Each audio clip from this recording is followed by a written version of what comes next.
एक बार comment section में बता दीजिए वॉइस क्लियर है, आवाज क्लियर आ रही है मेरी।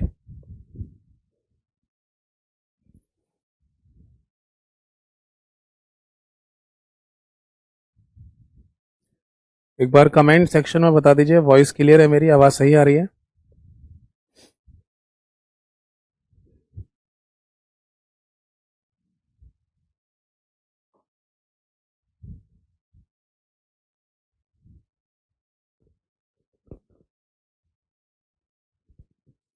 ठीक है, तो सेशन को शुरू करते हैं। और सबसे पहले नमस्कार सभी को नमस्कार। मैं क्लास शुरू करने जा रहा हूँ और मैं आप सभी लोगों से चाहूंगा कि आप सभी लोग मेरी फर्स्ट इंट्रोडक्शन क्लास को जरूर देखिए शुरू से लेकर एंड तक, ताकि आपको आइडिया लगे कैसे आपको क्लासेस देखनी है, कैसे आपको नोट्स प्रिपेयर करना है और कैसे आपको एमसीक्यूज यानी कि मल्टीपल चॉइस क्वेश्चंस की प्रैक्टिस करनी है। मैंने वहां पर अपना एक नंबर दिया था, व्हाट्सएप का था 8448832987। इस नंबर पर हेलो लिखकर आप मैसेज करेंगे तो मेरे सारे लिंक्स आपके पास आ जाएंगे। उन सभी लिंक से आप जुड़ सकते हैं, जिसमें वैसे तो सभी लिंक से जुड़ सकते हैं बट उनमें दूसरा लिंक है मेरे टेलीग्राम चैनल का, जिसको आप ज्वाइन कीजिएगा तो आपको प्रैक्टिस के लिए क्वेश्चन भी मिलेंगे, कुछ पीडीएफ भी मिलेंगी टॉपिक की और आगे भी मिलती रहेंगी। और एक उन लिंक्स में पांचवा लिंक है जो मेरे यूट्यूब चैनल का, उसको सब्सक्राइब करके रखिएगा, डेफिनेटली आपको फायदा मिलेगा। ठीक है जी, यूट्यूब चैनल का प्लेलिस्ट वाला सेक्शन और कम्युनिटी वाले सेक्शन को जरूर फॉलो करना। ठीक है, अगर इनकेस कोई व्हाट्सएप यूज नहीं करता है तो आप डायरेक्टली भी मेरे यूट्यूब चैनल पर जा सकते हैं, स्टडी लाइव के नाम से है, मिल जाए तो अच्छी बात है, नहीं तो स्टडी लाइव यतेंद्र लिख देना मिल जाएगा। और किसी भी वीडियो के डिस्क्रिप्शन में जाएंगे तो वहां पर भी ये सारे लिंक्स दिए हुए हैं। ठीक है जी, तो चलिए शुरू करते हैं। देखिए, मैं क्लास शुरू करने जा रहा हूँ और चूंकि आज हमारी पहली क्लास है तो थोड़ा सा पढ़ाने का तरीका मैं अपना बता देता हूँ। देखिए, अगर मैं क्लास शुरू कर देता हूं तो इसके बीच में मैं कोई भी जनरल डिस्कशन नहीं करूंगा। ठीक है, इस बात ये मेरा एक कॉन्सेप्ट रहता है, ये एक मेरी स्ट्रेटेजी है। क्योंकि देखिए, आपके अलावा और इस बैच में जो 999 लोग पढ़ रहे होते हैं या इस क्लास को बाद में रिकॉर्डेड फॉर्म में देखेंगे, उन सभी को क्या लगेगा कि है ना सर, बीच में किसी के भी डाउट, कुछ भी डाउट क्लियर कर रहे थे, तो क्या जो टॉपिक चल रहा है उसके डाउट मैं नहीं बताऊंगा? बिल्कुल बताऊंगा। यानी जो करंट टॉपिक चल रहा है उसके रिगार्डिंग एक नहीं 10 डाउट अगर आपके दिमाग में आएंगे तो आप मेरे से पूछ सकते हैं। बट टॉपिक से हटके अगर आपको पूछना हो तो जैसा कि मैंने फर्स्ट इंट्रोडक्शन क्लास में भी बताया था कि आप लास्ट में मैं आपको समय दूंगा टॉपिक खत्म करने के बाद, वहां आप जो डाउट पूछना चाहें वो पूछ सकते हैं। ठीक है ना, जैसे कि आपको बताया था कि हमारी जो टोटल क्लास होगी 1.5 आवर्स की होगी 1.5 घंटे की। तो इसमें हम कोशिश करेंगे कि 1.15 यानी कि 1 घंटा 15 मिनट की अगर हम बात करें, इतनी क्लास रखेंगे और लास्ट के जो 15 मिनट बचते हैं उसमें एक तरीके से डाउट रख लेंगे, डाउट क्लास टाइप की, है ना। करीब सवा घंटे की क्लास रखेंगे और 15 मिनट का लास्ट का डाउट सेशन रखा करेंगे, क्योंकि डाउट भी बहुत सारे हो जाते हैं स्टूडेंट्स के। तो ये मेरा पढ़ाने का तरीका रहेगा, इस बात को ध्यान रखिएगा। चलिए, तो शुरुआत करते हैं अपने कंप्यूटर सब्जेक्ट की। और कंप्यूटर में, जैसा कि मैंने आपको लास्ट क्लास में सिलेबस दिखाया था, हमारे फर्स्ट चैप्टर का नाम है कंप्यूटर आर्किटेक्चर।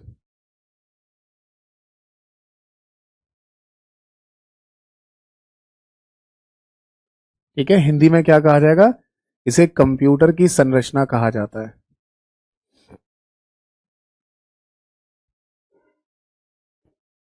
इसे कंप्यूटर की संरचना के नाम से जाना जाता है। ठीक है, एक बात और मैं बता दूं आप सभी लोगों को कि जैसे है ना, आपको आपके एग्जाम का जो सिलेबस है वो टॉपिक है ना हमारे इस बैच में मान लो नहीं मिल रहे हैं, तो ऐसा नहीं है कि मैं अपने टॉपिक्स में आपके सिलेबस को नहीं करा रहा हूँ, बट एग्जैक्टली आपके सिलेबस के टॉपिक मेरे किस टॉपिक के अंदर मिलेंगे, ये बात आपको मेरे यूट्यूब चैनल के प्लेलिस्ट वाले सेक्शन में एक प्लेलिस्ट बनाई है मैंने, ऑल एग्जाम्स सिलेबस के नाम से। वहां जाके आप पूरी वीडियो देख सकते हैं जिसमें आपके सिलेबस को ही मैंने डिस्कस किया हुआ है। ठीक है, तो आपको वहां से हेल्प मिल जाएगी।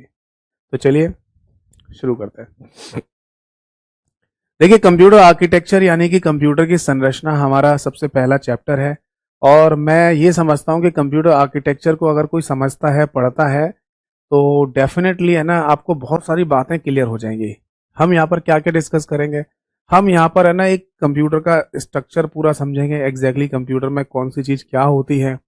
हम कंप्यूटर के अंदर मदरबोर्ड के कॉन्सेप्ट को समझेंगे, आईसी चिप के कॉन्सेप्ट को समझेंगे, सीपीयू को समझेंगे, हम मदरबोर्ड के ऊपर जो बसेस का कॉन्सेप्ट है उसको समझेंगे, एसएमपीएस है ना, यूपीएस, ये बहुत सारी चीजें होती हैं जब हम एक कंप्यूटर को देखते हैं तो हमारे सामने नजर आती हैं। तो इन सभी बातों का क्या मतलब है, क्या कॉन्सेप्ट है, ये बात हमें यहाँ पर पता चल जाती है। जब हम किसी कंप्यूटर को चलाते हैं तो हमें बहुत सारी डिवाइसेस कनेक्ट भी करनी पड़ती हैं, यानी कि जोड़नी भी पड़ती हैं। तो किस डिवाइस को कहाँ जोड़ रहे हैं, जिस जगह जोड़ते हैं उस जगह को क्या कहते हैं, जैसे कि पोर्ट शब्द आपने नाम सुना होगा। तो पोर्ट का कॉन्सेप्ट क्या है, खासकर एसएससी सीजीएल जो एग्जाम होने जा रहा है आने वाले समय में, उसमें मेंस वाले सिलेबस में, कंप्यूटर के सिलेबस में पोर्ट शब्द भी अलग से मेंशन किया गया है कि आपको पोर्ट के बारे में भी जानकारी होनी चाहिए, है ना। तो ये चैप्टर सबसे इंपॉर्टेंट चैप्टर है और पहला चैप्टर ही है, इसके बारे में आपको जरूर जानना चाहिए। ठीक है जी, मैं इस चैप्टर को शुरू करूं, इसकी बेसिक बुनियादी बातों को बताऊं उससे पहले कुछ बेसिक बातें हैं जो हमें जाननी जरूरी हैं। जैसे कि हम शुरू करते हैं यहां से, एक शब्द है हमारे सामने, कंप्यूटर इंस्टॉलेशन। कंप्यूटर इंस्टॉलेशन, इसका क्या मतलब होता है?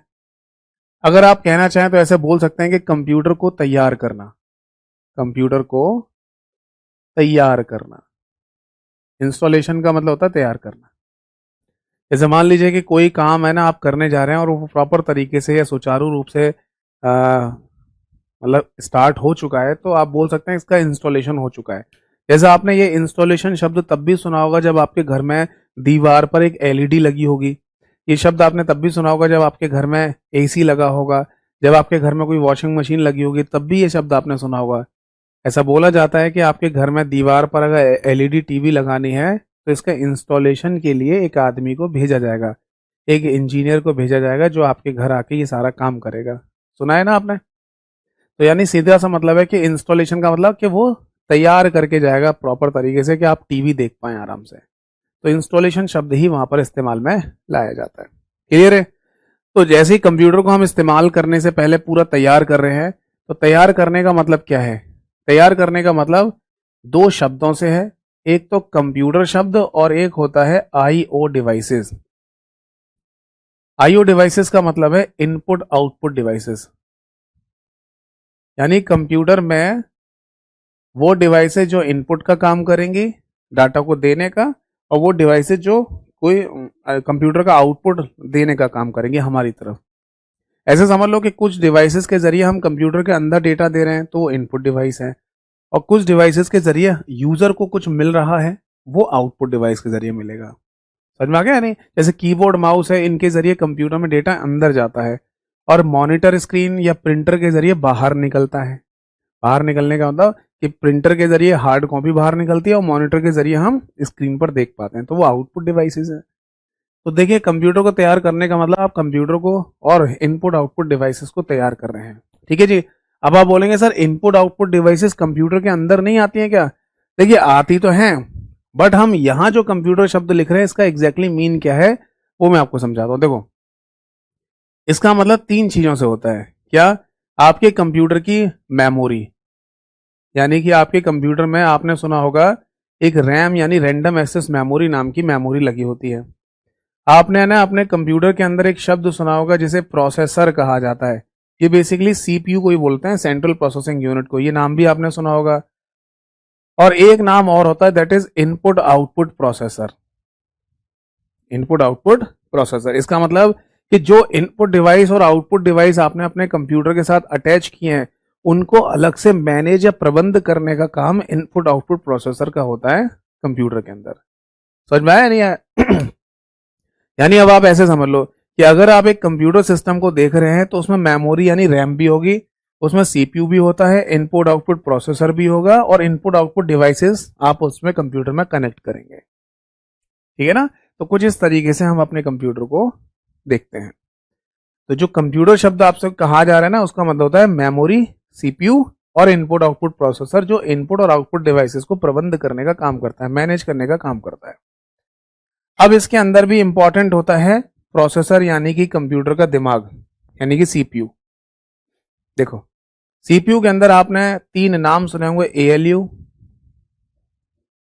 सीयू और एमयू। तो ये तीनों इंपॉर्टेंट होते हैं। अगर आप प्रोसेसर को जान रहे हैं, पढ़ रहे हैं, तो आपको एएलयू, सीयू और एमयू के बारे में पता होना चाहिए।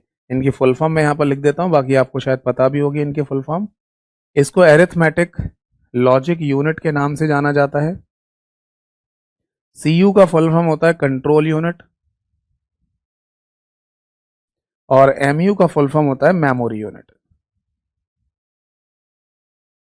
ठीक है जी। तो अगर मैं किसी कंप्यूटर सिस्टम को तैयार कर रहा हूं काम करने के लिए, तो कम से कम इतनी चीजों के बारे में मुझे जानकारी होनी चाहिए। ठीक है, तो इसे हम बेसिक स्ट्रक्चर ऑफ कंप्यूटर के नाम से बोल देते हैं। इसकी एक हेडिंग भी डाल सकते हैं, basic structure of computer. Hindi में अगर कहा जाएगा तो इसे एक बुनियादी संरचना कह सकते हैं किसी भी कंप्यूटर की। ठीक है, तो हेडिंग डाल के ये डायग्राम आप बना लीजिए, नोट कर लीजिए। बेसिक स्ट्रक्चर ऑफ कंप्यूटर यानी कंप्यूटर की बुनियादी संरचना। कोई डाउट है तो पूछिए। कोई डाउट है तो आप मेरे से पूछ सकते हैं।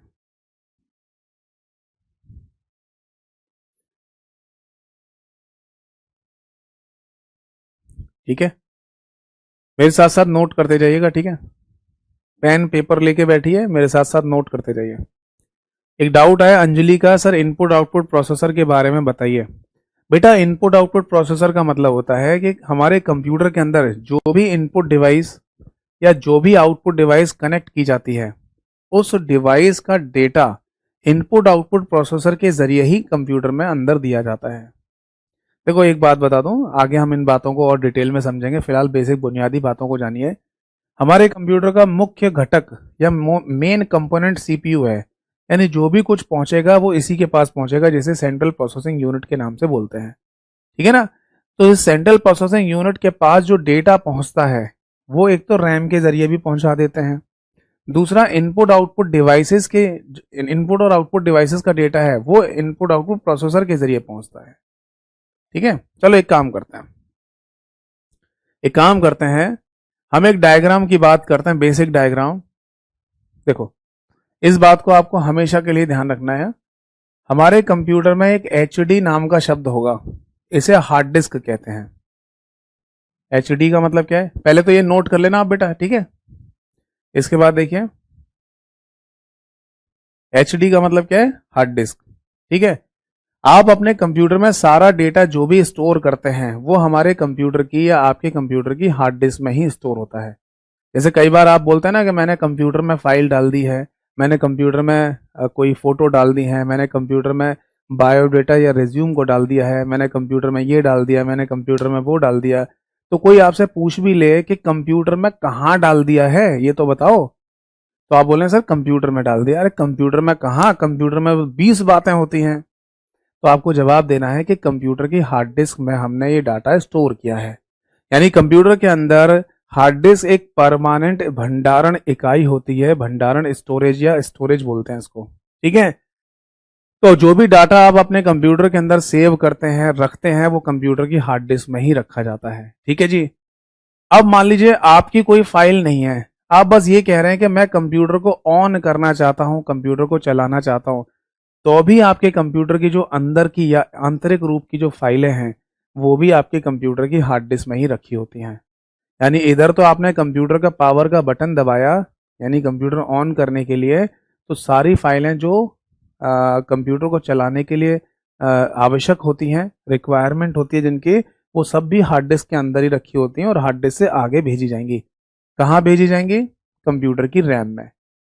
रैम यानी कि रैंडम एक्सेस मेमोरी, जिसे कंप्यूटर की मुख्य मेमोरी के नाम से भी जाना जाता है। ठीक है, आप बिल्कुल निश्चिंत रहिएगा, इन सभी शब्दों को, इन सभी बातों को हम आगे जाके डिटेल में भी पढ़ेंगे। फिलहाल एक बेसिक बुनियादी बातें हमें यहाँ पर पता चल रही है।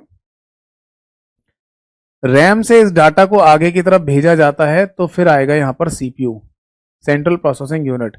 इस सेंट्रल प्रोसेसिंग यूनिट को इनपुट के रूप में डाटा मिलता है, सीपीयू के द्वारा प्रोसेसिंग होती है और एक आउटपुट जनरेट होता है जो आपको मॉनिटर की स्क्रीन पर दिखाई देता है। यहाँ पर एम का मतलब है मॉनिटर, यहाँ पर आई का मतलब है इनपुट, और इनपुट को हिंदी में ध्यान रखिएगा आगत कहा जाता है। तो किसी इनपुट डिवाइस से आप अपने कंप्यूटर को इनपुट दे रहे हैं तो इसे आगत युक्ति कहें। ठीक है, यहाँ पर ओ का मतलब क्या है, इसे आउटपुट डिवाइस कहते हैं। मतलब ओ का मतलब आउटपुट है, और आउटपुट को हिंदी में निर्गत कहा जाता है। और मैंने यहाँ पर पी लिखा हुआ है, पी का मतलब लिख लीजिए, पी का मतलब प्रोसेसिंग होता है, और प्रोसेसिंग का मतलब होता है निष्पादन क्रिया। इसे निष्पादन क्रिया के नाम से जाना जाता है। ठीक है जी। बाकी रैम, रैम का फुल फॉर्म आप लिख लीजिए चाहो तो, वैसे तो पता ही होगा आपको, नहीं पता तो लिख लीजिए। इसे रैंडम एक्सेस मेमोरी के नाम से जाना जाता है।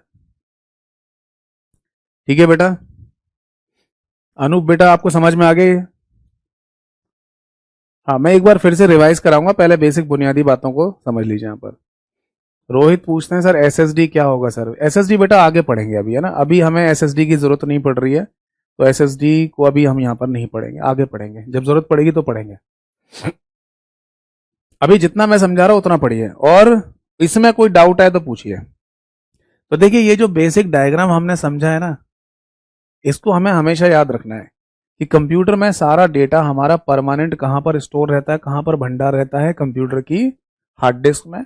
हार्ड डिस्क से वो आगे जाएगा तो रैम में पहुंचेगा, रैम से आगे जाएगा तो इनपुट के रूप में सीपीयू के पास पहुंचता है, सीपीयू के द्वारा प्रोसेसिंग होती है, आउटपुट जनरेट होता है, मॉनिटर स्क्रीन पर आता है। अब आ जाते हैं हम यहाँ पर लौटकर, किसने पूछा था? अंजलि ने पूछा था, इनपुट आउटपुट प्रोसेसर क्या है।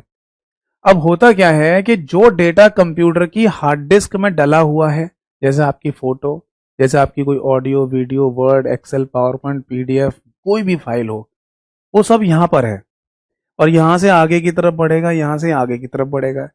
बट अगर मैं मान लीजिए कीबोर्ड से काम कर रहा हूं, टाइपिंग कर रहा हूं, या माउस से क्लिक कर रहा हूं, ये डेटा सीपीयू के पास कैसे पहुंचता है? क्वेश्चन तो ये भी आता है ना।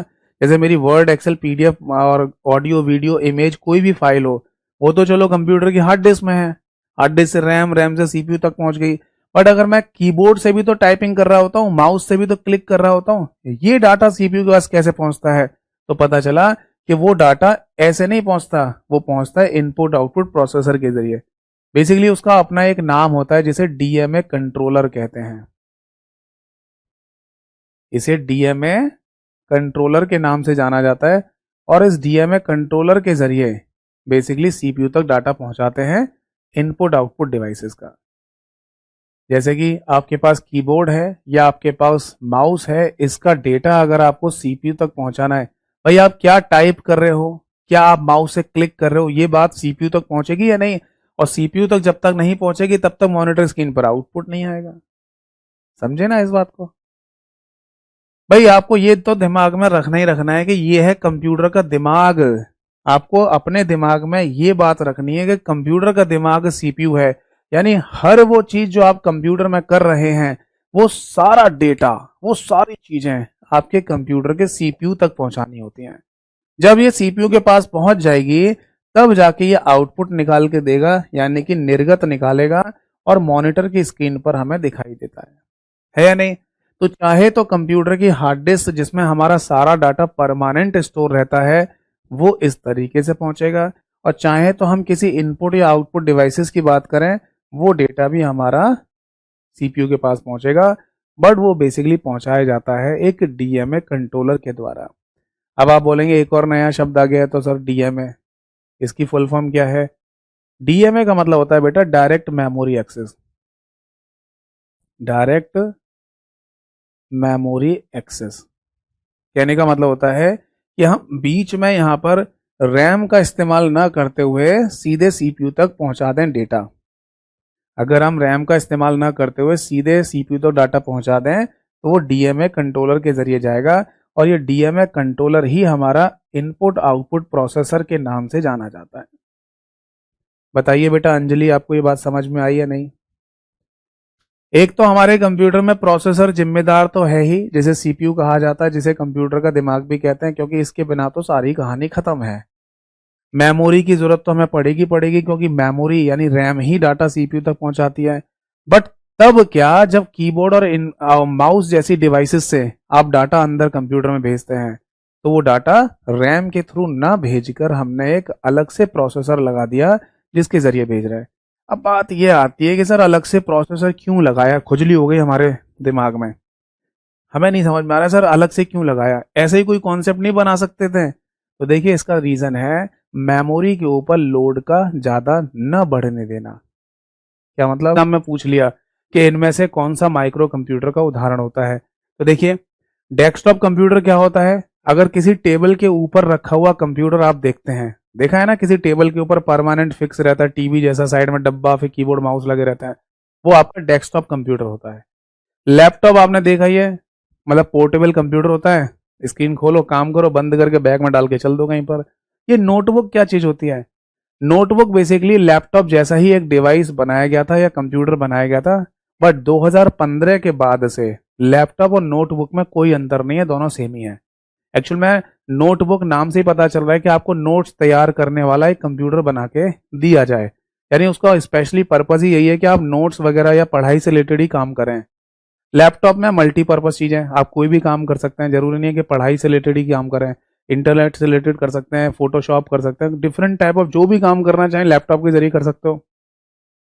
तो लैपटॉप तो कॉमन शब्द था ही, बट एक नोटबुक नाम से हल्का और एक लाइट वेट कम पावर वाला एक कंप्यूटर बनाया गया था नोटबुक के नाम से। बट जो निर्माता कंपनी है जो कंप्यूटर्स बनाती है, उन्होंने 2015 के बाद से नोटबुक शब्द में या तो इसको खत्म ही कर दिया है, या फिर अगर कोई नोटबुक बोल भी रही है कंपनी तो वो बिल्कुल लैपटॉप के समकक्ष है। लैपटॉप और नोटबुक में जितनी चीजें हैं वो सब बराबर है आज के समय पर। ठीक है जी। टैबलेट आपने देखा ही है, छोटा सा एक डिवाइस रहता है, ठीक है, हाथ में रख के उसे यूज करते हैं जनरली, स्मार्टफोन से बड़ी डिवाइस जैसी दिखती है। स्मार्टफोन भी कंप्यूटर होता है क्या? हाँ, स्मार्टफोन भी कंप्यूटर है। अगर आपसे पूछा जाए कि स्मार्टफोन कौन सा कंप्यूटर है, तो बोलिए डिजिटल कंप्यूटर के अंदर माइक्रो कंप्यूटर का ही उदाहरण होता है। आप बोलेंगे सर कोई फोन कंप्यूटर कैसे हो सकता है? होता है बेटा। आज के समय पर जो स्मार्टफोन है उनसे आप वर्ड, एक्सेल, पावर पॉइंट की फाइलें ओपन कर सकते हो, काम कर सकते हो, जी हाँ। आप कोई मूवी चला सकते हो, जी हाँ। गेम चला सकते हो, गाने सुन सकते हो, जी हाँ। आप इंटरनेट से रिलेटेड कोई काम कर सकते हो स्मार्टफोन से, जी हाँ। अरे तो सारे काम तो हो ही रहे हैं जो कंप्यूटर में होते हैं। Word, Excel, PowerPoint, PDF, movie, song, गाने, गेम, ऑडियो, वीडियो, सब काम जो कंप्यूटर में किया जाता है वो सारे काम आज के स्मार्टफोन से हो रहे हैं। तो इसका मतलब स्मार्टफोन भी आपका कंप्यूटर का ही उदाहरण होता है। और इतना पोर्टेबल कंप्यूटर है ये कि आपकी शर्ट की ऊपर वाली पॉकेट में रखकर आप इसे कहीं भी ले जाके मतलब घूम सकते हैं, कहीं भी काम कर सकते हैं इससे। यस और नो? यस। एक साइंटिफिक कैलकुलेटर और होता है, ये मैं उस कैलकुलेटर की बात नहीं कर रहा जो परचूने की दुकान पर या कहीं पर रखा मिलता है जिससे प्लस माइनस डिवीजन मल्टीप्लिकेशन होता है, वो नहीं। एक साइंटिफिक कैलकुलेटर होता है जो इंजीनियरिंग के स्टूडेंट्स अपने लिए यूज में लाते हैं। जैसे एक केसीओ नाम की कंपनी है जिसका 100 MS या 991 ES नाम का जो कैलकुलेटर आता है, उसमें समीकरण हल हो जाते हैं गणित के, इसलिए इसलिए उसको साइंटिफिक कैलकुलेटर के नाम से जाना जाता है। इक्वेशंस हल हो जाती हैं उसमें, इक्वेशन सॉल्व कर सकते हैं कैलकुलेटर से। तो उस साइंटिफिक कैलकुलेटर को भी माइक्रो कंप्यूटर का एग्जाम्पल या उदाहरण कहा जाता है। ठीक है, नोट कर लीजिए इस बात को। कोई डाउट है तो पूछ लीजिए।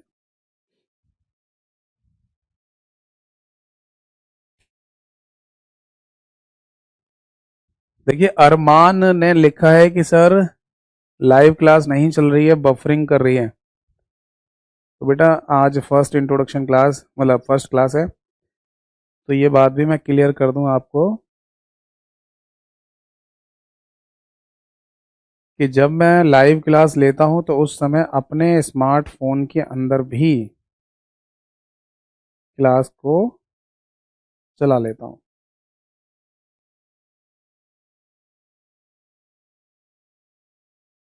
ठीक है, तो मेरे स्मार्टफोन यानी फ़ोन के अंदर भी क्लास ऑन रहती है हमेशा, जब जब क्लास चल रही होती है तो मैं भी देख रहा होता हूँ कि हाँ प्रॉपर चल रही है नहीं चल रही है। अगर वाकई में मुझे लगता है कि हाँ क्लास में कोई रुकावट आ रही है तो मैं उस समय चेक कर लेता हूँ। ठीक है, बट अगर आपको रुकावट लग रही है, कोई प्रॉब्लम आ रही है, तो आप अपने एंड पर एक बार चेक कीजिए। कभी भी ऐसा हो कि क्लास नहीं चल रही हो, कोई प्रॉब्लम आ रही है ना, या बफरिंग हो रही है, तो वो आपके एंड पे भी हो सकती है। तो आप एक बार है ना, आप सभी लोगों से मेरी रिक्वेस्ट है कि आप सभी लोग एक बार एप्लीकेशन को पूरा बंद कर दिया कीजिए, क्लोज कर दीजिए सारी एप्लीकेशन, और उसके बाद फिर से दोबारा चलाइए तो चल जाएगा। ठीक है, फिर भी अगर कोई दिक्कत है तो फिर या तो आपके फ़ोन में दिक्कत है या फिर आपके इंटरनेट कनेक्शन में दिक्कत होगी। मेरी साइड से अगर कोई दिक्कत होगी तो वो मुझे भी दिखाई देता है, मैं फिर उसे बीच में ठीक कर दूंगा। तो मुझे कमेंट सेक्शन में एक बार बताइए।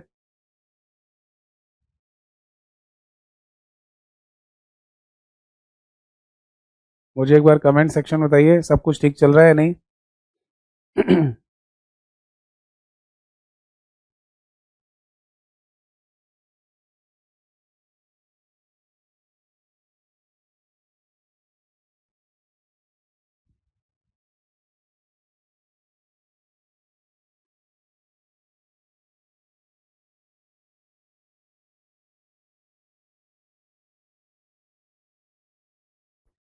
एक बार कमेंट सेक्शन में बताइए।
एक बार कमेंट सेक्शन में बताइए कोई इशू आया है क्या। अभी तो क्लास सही चल रही थी।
क्या कोई इशू आया है इसमें।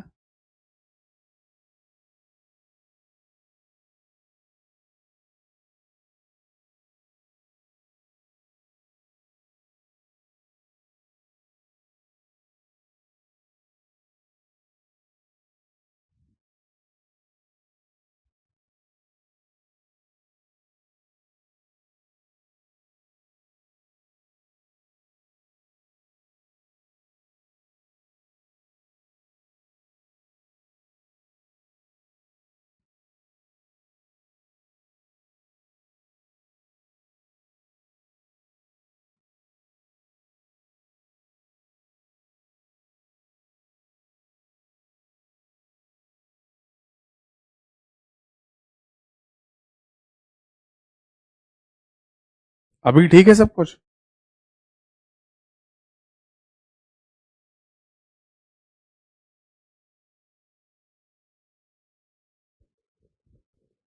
अच्छा, 5 मिनट की क्लास फ्लक्चुएट हुई थी, अब ठीक है, यानी अभी है ना क्लास एकदम ठीक है ना? चलो फिर ठीक है।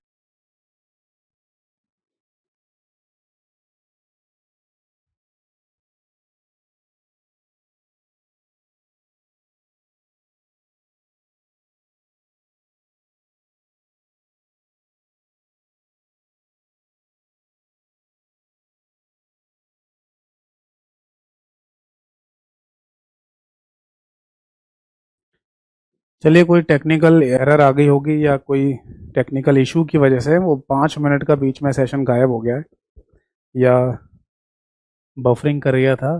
तो कोई नहीं, बस मैंने इतना बताया था इस बीच में। ये जो डायग्राम मैंने यहाँ लेफ्ट साइड में बनाया था वो तो आपने देख ही लिया होगा, है ना? उसी को समझाया था अभी थोड़ी देर पहले। उसके बाद बस मैंने ये समझाया था कि एक छोटा सा पॉइंट ये भी पूछ लिया जाता है एग्जाम में, या फिर मान लीजिए हमें ये पता होना चाहिए, है ना, कि जो आज हम कंप्यूटर इस्तेमाल में लाते हैं या कंप्यूटर हमें यूज करते हैं वो एग्जैक्टली उन कंप्यूटर का मतलब क्या है, या उन्हें क्या कहा जाता है। ऐसा क्वेश्चन भी पूछे जाने की बेसिक संभावना है, ठीक है? जैसे कि मैं ये बोल रहा था कि अगर हम डिजिटल कंप्यूटर की बात करते हैं, एक शब्द आपने बखूबी सुना होगा। इस डिजिटल कंप्यूटर के साथ आपने एनालॉग कंप्यूटर, हाइब्रिड कंप्यूटर के नाम भी सुने होंगे। बट इन सभी टॉपिक को हम डिटेल में पढ़ेंगे जब हमारा हिस्ट्री, जनरेशन, क्लासिफिकेशन और फ्यूचर वाला टॉपिक शुरू होगा, ठीक है? फिर आता है कि डिजिटल कंप्यूटर के अंदर एक नाम आएगा माइक्रो कंप्यूटर का। अब ये माइक्रो कंप्यूटर के साथ साथ mini computer, super computer, main frame computer भी नाम होते हैं। मैं फिर से बता दूं कि इन सभी टॉपिक को हम आगे डिटेल में पढ़ेंगे हिस्ट्री जनरेशन वाली क्लास में, ठीक है, क्लासिफिकेशन में। फिलहाल के लिए बस ये समझ लीजिए कि आज आपके पास एक डेस्कटॉप कंप्यूटर है। डेस्कटॉप कंप्यूटर ये वो होता है जो टेबल के ऊपर रखा हुआ है, और टेबल के ऊपर रखे हुए कंप्यूटर पे आप काम कर रहे हैं ना, जिसमें आपको मॉनिटर स्क्रीन, साइड में खड़ा हुआ डब्बा, कीबोर्ड, माउस ये सब दिखते हैं, वो डेस्कटॉप कंप्यूटर कहलाता है। फिर लैपटॉप है। लैपटॉप आपको पता ही है, पोर्टेबल कंप्यूटर होता है। आप नॉर्मली है ना एक ऐसे स्क्रीन खोलते हो, काम करते हो, बंद करके बैग में डाल के कहीं भी चल देते हो। ये नोटबुक शब्द क्या होता है? देखिए मैं बताऊं, 2015 से पहले नोटबुक और लैपटॉप शब्द में अंतर हुआ करता था। कैसे? नोटबुक शब्द इसलिए बनाया गया था कि एक लाइट वेट, हल्का कंप्यूटर बनाया जाए जो स्पेशली नोट्स वगैरह लिखने के लिए या नोट्स प्रिपेयर करने के लिए बनाया जाएगा। बट 2015 के बाद से नोटबुक जो बनाने वाली कंपनियां थी उन्हें इसमें प्रॉफिट नहीं लगा होगा, तो उन्होंने बिल्कुल नोटबुक अगर कोई कंप्यूटर के नाम से बना भी रहे हैं तो उसको भी, या उसके अंदर भी वही सारी चीजें दे दी जो लैपटॉप के अंदर होती हैं। भाई ऐसे कितने लोग होंगे जो स्पेशली नोट्स वगैरह प्रिपेयर करने के लिए कंप्यूटर खरीदेंगे या एक स्पेशल कंप्यूटर खरीदेंगे? नहीं ना। कोई अगर इस तरीके का काम करना भी चाह रहा है तो एक लैपटॉप खरीद के उसके उसके अंदर भी ये काम कर सकता है। तो इसलिए 2015 यानी 2015 के बाद से लैपटॉप और नोटबुक में अब कोई अंतर नहीं है, दोनों सेम ही होते हैं, ठीक है? और हो सकता है आज भी कोई मैन्युफैक्चरिंग कंपनी जो कंप्यूटर बना रही है वो नोटबुक शब्द का इस्तेमाल कर रही हो, बट हो सकता है ना भी कर रही हो, तो दोनों का मतलब सेम ही है अब, है ना? टैबलेट आपको बताइए, हमारे स्मार्टफोन का एक बड़ा रूप टाइप का होता है कंप्यूटर का, उसे टैबलेट बोलते हैं। स्मार्टफोन, क्या स्मार्टफोन भी एक कंप्यूटर का उदाहरण है? जी हाँ। देखो, अगर आप अपने कंप्यूटर की बात करें तो Word, Excel, PowerPoint, PDF, audio, video, internet, game सब तो चलाते हो। जी हाँ। वही सेम काम यानी Word, Excel, PowerPoint, PDF, audio, video, game, internet, movie, song, ये सारी चीजें आपके स्मार्टफोन में भी चलती हैं। जी हाँ। तो स्मार्टफोन कंप्यूटर से कम है क्या? नहीं, ये स्मार्टफोन कंप्यूटर का ही उदाहरण है। तो अगर आपसे कहा जाए स्मार्टफोन क्या है, तो डिजिटल कंप्यूटर के अंदर माइक्रो कंप्यूटर का ही एग्जाम्पल या उदाहरण होता है, और इतना ज्यादा पोर्टेबल है कि आप अपनी शर्ट की ऊपर वाली पॉकेट में इसे लेकर इधर उधर कहीं भी घूम सकते हो, ठीक है? अब अगला शब्द है साइंटिफिक कैलकुलेटर, जिसे वैज्ञानिक कैलकुलेटर के नाम से भी बोल सकते हैं। अब ये क्या होता है? देखो, परचूने की दुकान पर रखा हुआ एक कैलकुलेटर या किसी नॉर्मल शॉप पर रखा हुआ कैलकुलेटर जिसमें प्लस माइनस डिवीजन मल्टीप्लिकेशन होता है, हम उस कैलकुलेटर की बात नहीं कर रहे। हम एक विशेष प्रकार के या विशेष रूप से तैयार किए गए कैलकुलेटर की बात कर रहे हैं जो इंजीनियरिंग के स्टूडेंट्स अपने लिए इस्तेमाल में लाते हैं। जो लोग इंजीनियरिंग करते हैं उनके पास एक कैलकुलेटर होता है जिसमें वो इक्वेशन सॉल्व कर लेते हैं या कैलकुलेटर की मदद से गणनाएं कर लेते हैं साइंटिफिक टाइप की। तो उस कैलकुलेटर को साइंटिफिक कैलकुलेटर के नाम से बोलते हैं, ठीक है जी? तो जरूरी नहीं है कि अगर आप कंप्यूटर शब्द की बात कर रहे हैं, कंप्यूटर की बात कर रहे हैं, तो कंप्यूटर शब्द ही एग्जाम्पल में होना चाहिए। नहीं, स्मार्टफोन भी कंप्यूटर का एग्जाम्पल है, साइंटिफिक कैलकुलेटर भी कंप्यूटर का एग्जाम्पल है। नोटबुक लैपटॉप भी कंप्यूटर का एग्जाम्पल है। ठीक है, तो ये सारे के सारे आपके पास एग्जाम्पल आ गए माइक्रो कंप्यूटर के। ठीक है, नोट कर लीजिए इस बात को भी। ठीक है, एक डाउट आया सर मुझे लैपटॉप लेना चाहिए या नोटबुक लेना चाहिए। देखिए मैं आपको बता दूं, आज के समय पर नोटबुक और लैपटॉप दोनों शब्दों में कोई अंतर नहीं है। आप किसी भी कंपनी का अगर ये कहकर कोई कंप्यूटर बेचा जा रहा है या दिया जा रहा है कि ये हमारी कंपनी ने एक नोटबुक तैयार किया है, तो वो भी एक लैपटॉप के बराबर ही है। आप चाहें तो उसको खरीद लो। कोई कंपनी कह रही है कि मैं लैपटॉप बना के बेच रही हूं, तो वो लैपटॉप खरीद लो। तो आज के समय पर मैंने बताया ना, 2015 के बाद से नोटबुक और लैपटॉप में कोई डिफरेंस नहीं है, दोनों सेम है। ठीक, तो आजकल चलन में वही शब्द है लैपटॉप वाला, तो लैपटॉप को खरीदिए अगर आपको आवश्यकता है तो। ठीक है, तो ये बात भी हमें पता होनी चाहिए। अब आगे आ जाइए। अब हम जानते हैं कुछ बेसिक बुनियादी बातें। क्या है वो बुनियादी बातें? क्योंकि आज फर्स्ट क्लास है हमारी, फर्स्ट चैप्टर की पहली क्लास है, तो कुछ बेसिक बुनियादी बातें अगर हमें पता हो तो आगे काफी हेल्प करेंगे। इस बात को ध्यान रखिएगा। जैसे क्या है, देखो, अगर आपसे ये कहा जाए या पूछा जाए कि दुनिया का सबसे पहला डिजिटल इलेक्ट्रॉनिक कंप्यूटर कौन सा था जो आज के कंप्यूटर हम इस्तेमाल कर रहे हैं उस जैसा, तो कोई बता सकता है कमेंट सेक्शन में? मोहम्मद बेटा आप आंसर बताइए। एक क्वेश्चन पूछा जाए कि दुनिया का सबसे पहला डिजिटल इलेक्ट्रॉनिक कंप्यूटर, या थोड़ा सा और इस क्वेश्चन में थोड़ा शब्द बढ़ा दिया जाए कि दुनिया का सबसे पहला general purpose digital electronic computer का नाम क्या था? ऐसे ही समझ लो आपकी एक नॉलेज टेस्ट हो रहा है, आपको जो पता हो आप बता सकते हैं। जी बिल्कुल सही कहा आपने। सर इतना सही कोई नहीं पढ़ाता computer. Thank you so much सभी को तारीफ करने के लिए। बस जो मैं समझा रहा हूँ वो आपको समझ में आ रहा है, और आप पेशेंस और धैर्य रख के मेरी बातों को सुनते रहिए। डेफिनेटली आपको कंप्यूटर में पूरा मास्टर बना दूंगा, इस बात की गारंटी है। देखिए जैसा मैं कमेंट सेक्शन में देख पा रहा हूँ, मार्क 1 लिखा है। चित्रा जी आपने मार्क 1 लिखा है, तो मार्क 1 शब्द नहीं बोलेंगे, मैं लिख देता हूं इसका नाम। देखो, मैंने बोला कि दुनिया का सबसे पहला यानी कि first general purpose general purpose digital electronic computer, digital electronic computer, ये क्वेश्चन हमसे पूछा जाए तो इसका सही आंसर होगा एनियाक। ठीक है, ये एनियाक नाम का कंप्यूटर 1946 यानी कि 1946 में बनाया गया था। और मैं आपको बता दूं कि 1946 यानी कि 1946 से ही कंप्यूटर की पहली जनरेशन कंसीडर की जाती है। आपने कंप्यूटर की जनरेशन यानी कि पीढ़ियों के बारे में जानकारी ली होगी या पता होगा कि कंप्यूटर की जनरेशन होती हैं, तो कंप्यूटर की पहली जनरेशन भी यहीं से ही मानी जाती है, 1946 से। ठीक है, इस एनियाक नाम के कंप्यूटर की फुल फॉर्म दी गई electronic numerical integrator and computer. देखिए बहुत सारी लोकल राइटर की जो किताबें हैं उनमें ये शब्द गलत लिख दिया है। यहां पर फुल फॉर्म में लास्ट में कैलकुलेटर शब्द लिख दिया है, जबकि वो गलत है। सही फुल फॉर्म है इसकी electronic numerical integrator and computer. यहाँ पे कैलकुलेटर नहीं है, कंप्यूटर शब्द है। बस नॉलेज के लिए आप इतना ध्यान रखिए कि 1946 में बनाया गया ये computer John Mauchly and J Presper Eckert नाम के दो व्यक्तियों ने मिलकर बनाया था। और इस पूरे कंप्यूटर का वजन 30 टन का था। अगर मोटा मोटा एक आइडिया लगाया जाए तो एक हाथी का वजन 1 टन का होता है, तो 30 हाथियों के वजन के बराबर इस पूरी मशीन का वजन था। सोचिए कितना भारी था ये कंप्यूटर। और इसी कंप्यूटर का धीरे धीरे धीरे धीरे धीरे धीरे करते हुए आज जो हम कंप्यूटर इस्तेमाल कर रहे हैं, जो हमारी शर्ट की ऊपर वाली पॉकेट में रखकर हम लोग यूज करते हैं, हमारा स्मार्टफोन शर्ट में डाल लेते हैं ना ऊपर पॉकेट में, और इधर से उधर लेकर घूमते रहते हैं, पैंट की जेब में जीन्स में रख लेते हैं। तो ये जो कंप्यूटर आपको आपके हाथ में दिखाई दे रहा है, इसका सबसे पहला वर्जन 1946 में 1946 में बनाया गया था। तो आपके दिमाग में एक क्वेश्चन आएगा, सर 1946 1946 से पहले क्या चीज थी फिर? तो देखिए इससे पहले भी कंप्यूटर मशीन बनाई जा रही थी, बट वो आज के हमारे कंप्यूटर का आधार या बेस नहीं मानी जाती। ठीक है, चलिए अगला क्वेश्चन आपका टेस्ट एक और क्वेश्चन से होगा, क्या आप मुझे बता सकते हैं कि दुनिया में सबसे पहले ये पीसी शब्द कब आया, यानी कि पर्सनल कंप्यूटर।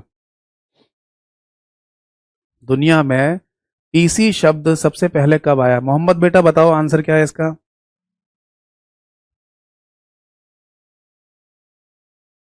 सभी लोग बताइए।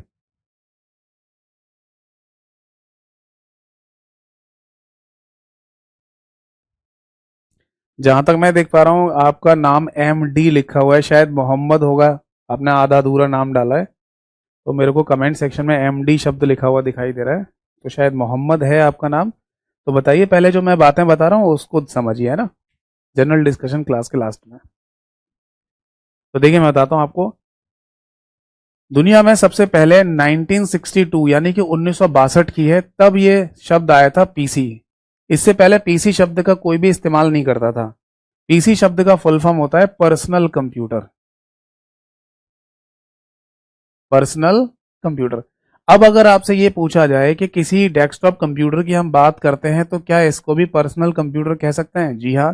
पर्सनल कंप्यूटर शब्द को कहने का ही मतलब होता है आपका खुद का कंप्यूटर। तो अगर आपके पास कोई नोटबुक है, ये आपके खुद का कंप्यूटर है। जी हाँ। कोई लैपटॉप है, खुद का कंप्यूटर है। जी हाँ। कोई टैबलेट है, आपका खुद का कंप्यूटर है। जी हाँ। तो दुनिया में सबसे पहले जब पीसी शब्द आया वो 1962 1962 में आया था। और ये शब्द दुनिया में एक न्यूज पेपर में आया था। देखिए, अमेरिका की अगर हम बात करें तो वहां पर एक न्यूयॉर्क टाइम्स नाम से एक अखबार छपता है। और न्यूयॉर्क टाइम्स के एक आर्टिकल में ये शब्द छपा था पीसी, यानी कि किसी ने अपना एक आर्टिकल लिखा और उसमें बोला कि दुनिया में एक समय आएगा जब लोगों के पास अपना खुद का पर्सनल कंप्यूटर हुआ करेगा, पीसी हुआ करेगा। यानी कि जो हम बात कर रहे हैं 1962 से पहले की, तो लोगों के पास अपने खुद के कंप्यूटर नहीं होते थे। नहीं, सबके पास अपना खुद का कंप्यूटर नहीं होता था। जैसे आज के समय पर आज हर व्यक्ति का अपना खुद का कंप्यूटर होता है। कंप्यूटर को खरीदना, मैनेज करना आसान होता है। पर 1962 से पहले खुद के कंप्यूटर सभी के पास नहीं होते थे। कुछ कंप्यूटर्स होते थे पर्टिकुलर, उन्हीं पर लोग जाके काम करते थे, ऐसे समझ लीजिए। ठीक है जी। तो 1962 में सबसे पहले ये शब्द आया, है ना। तो मैं यहाँ पर एक काम करता हूँ, पीसी टर्म या टर्म पीसी ऐसे लिख दे रहा हूं ताकि आपको कंफ्यूजन ना हो। टर्म पीसी हिंदी में कहा जाएगा। पीसी शब्द दुनिया में सबसे पहले कब आया? 1962 में। बट अगर आपसे पूछा जाए कि दुनिया में सबसे पहला पीसी एग्जैक्टली कंप्यूटर कब आया, कब बना वो, तो इसका सही आंसर है 1975 1975। एक इटली यानी इटालियन कंपनी थी जिसका नाम ऑलिवेट्टी था। उस कंपनी ने एक कंप्यूटर बनाया जिसे ऑलिवेट्टी P6060 का नाम दिया गया। और ये दुनिया का सबसे पहला पीसी था, लिख लीजिए, फर्स्ट पीसी, यानी सबसे पहला पीसी इसे कहा गया। आपसे अगर कहीं हिस्ट्री जनरेशन पर आधारित कोई क्वेश्चन पूछ लिया जाए और पूछा जाए कि दुनिया का सबसे पहला पर्सनल कंप्यूटर कौन सा था, तो ऑलिवेट्टी P6060 के नाम से, ये इटली की यानी इटालियन कंपनी थी ऑलिवेट्टी, वही नाम लिखा हुआ यहाँ पर, उसने बनाया था। ठीक है जी। तो सबसे पहला पीसी 1975 में आया। अगला क्वेश्चन है और आपका टेस्ट है, आप बताइए कमेंट सेक्शन में, दुनिया का सबसे पहला पोर्टेबल कंप्यूटर कौन सा था और कब आया? यानी एक ऐसा कंप्यूटर जिसको आप इधर से उधर ले जा सकते हैं, घुमा सकते हैं, उसको उठा के ले जा सकते हैं। तो पोर्टेबल कंप्यूटर दुनिया का सबसे पहले कब आया और कौन सा आया? कमेंट सेक्शन में आंसर बताइए जब तक मैं लिखता हूं। 1981 में एक कंप्यूटर बना जिसका नाम ऑसबॉर्न, एक कंप्यूटर बनाया गया ऑसबॉर्न 1 के नाम से। ये बेसिकली ऑसबॉर्न नाम की एक कंपनी ही थी जिसे ऑसबॉर्न कॉरपोरेशन के नाम से जाना जाता था। उसी कंपनी ने ऑसबॉर्न 1 के नाम से बनाया एक कंप्यूटर जिसको दुनिया का सबसे पहला पोर्टेबल कंप्यूटर के नाम से जाना जाता है। सबसे पहला पोर्टेबल कंप्यूटर। ठीक है जी। तो पोर्टेबल कंप्यूटर का मतलब होता है कि ऐसा कंप्यूटर जिसको आप इधर से उधर कहीं भी ले जा सकते हैं, उठा के घुमा के कहीं भी ले जा सकते हैं। जी बिल्कुल दीपक, आपने एकदम सही आंसर बताया। आदर्श, आपका भी आंसर एकदम सही है। अब एक लास्ट क्वेश्चन और है कि दुनिया की सबसे पहली कंप्यूटर की कंपनी बताइए। जैसे आज के समय पर आपने डेल का नाम सुना है, एचपी का नाम सुना है, सैमसंग का नाम सुना है, एप्पल का नाम सुना है, आसूस का नाम सुना है, लेनोवो का नाम सुना है, तोशिबा का नाम सुना है। ये जितने भी नाम मैंने यहाँ पर लिए सारे कंप्यूटर निर्माता कंपनी है, यानी कि कंप्यूटर्स बनाए हैं इन कंपनियों ने या बना रही हैं। और दुनिया की सबसे पहली कंपनी का नाम क्या था? तो इसका आंसर है 1946। 1946 में एक कंपनी बनाएगी ईसीसी। ईसीसी का फुल फॉर्म दिया गया इलेक्ट्रॉनिक कंट्रोल्स कंपनी। और लिख लीजिए इसके आगे कि ये दुनिया की सबसे पहली कंपनी है, सबसे पहली कंप्यूटर की कंपनी जिसने कंप्यूटर मैन्युफैक्चर करना शुरू किया, सबसे पहली कंप्यूटर कंपनी।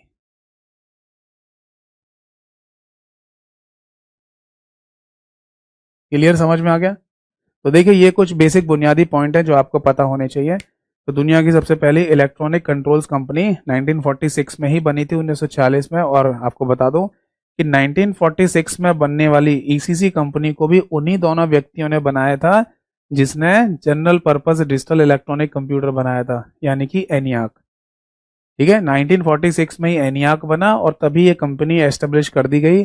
और इसको बनाने वाले व्यक्ति थे John Mauchly and J Presper Eckert. नाम की चिंता मत कीजिएगा, मैं आगे इसको प्रॉपर तरीके से लिख पाऊंगा अभी। समझ में आ गया? तो बेटा ये सारे पॉइंट नोट डाउन कर लीजिए फटाफट, जल्दी जल्दी आगे देखिए। कोई डाउट है तो आप मेरे से पूछ सकते हैं, नोट कीजिए इसको। अब एक छोटा सा बेसिक बुनियादी टेस्ट और होना चाहिए, है ना? कम से कम आप कंप्यूटर पढ़ने जा रहे हैं और आज पहली क्लास है, तो देखते हैं कितने लोगों को कंप्यूटर की नॉलेज है पहले से। ठीक है, नोट कर लिया? आगे देखिए। अगर आप जल्दी जल्दी नोट नहीं कर पाते हैं तो कोई इशू नहीं है, ये क्लास आपको रिकॉर्डेड फॉर्म में भी मिल जाएगी, आप आराम से अपना समय लेकर आराम से नोट कर सकते हैं। देखिए अगला पॉइंट आता है, मान लीजिए अगर आपसे पूछा जाए कि कंप्यूटर की स्पीड को किस में मापा जाता है। ये बहुत सिंपल सा बेसिक सा क्वेश्चन है, एग्जाम्स में भी रिपीट हुआ है, क्वेश्चन एग्जाम में भी पूछा गया है कि किसी कंप्यूटर की स्पीड को किस में मापते हैं। बताएगा कोई कमेंट सेक्शन में? मान लीजिए अगर आपसे पूछा जाए कि कंप्यूटर के अंदर एक सीपीयू नाम की भी चीज लगी होती है, एक सीपीयू नाम का भी हार्डवेयर लगा होता है, इसकी स्पीड को किस में मापते हैं? और अगर आपसे ये पूछा जाए कि एक सुपर कंप्यूटर के नाम से भी दुनिया का सबसे पावरफुल शक्तिशाली कंप्यूटर होता है, इसकी स्पीड को किस में मापा जाता है? ये क्वेश्चन, 3 क्वेश्चन है आपके सामने। जी बिल्कुल, हाँ। चित्रा जी ने फिर से सही आंसर दिया है कि किसी कंप्यूटर की स्पीड की अगर हम बात करेंगे तो इसका सही आंसर है मिप्स में या फिर मॉप्स में, MIPS या MOPS। इसका फुल फॉर्म क्या है लिख लेना बेटा, इसको मिलियंस ऑफ इंस्ट्रक्शंस पर सेकंड,